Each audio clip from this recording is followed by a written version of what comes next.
Hey guys, in this video we're going to go over how to transfer USDT from Binance to Trust Wallet. The first thing I want you to do is just go ahead and launch up your Trust Wallet, search for USDT, okay?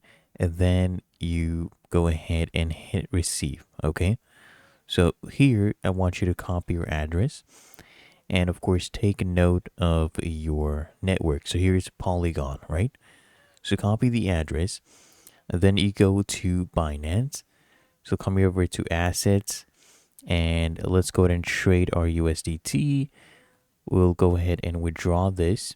Okay, USDT that we have. Select that coin, paste in your address that you had copied, and choose a network. So in this case, it'll be Polygon.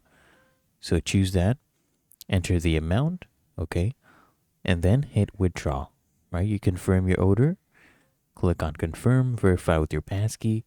Really that easy. If you found this helpful, make sure you smash that like button and subscribe to App Mentor.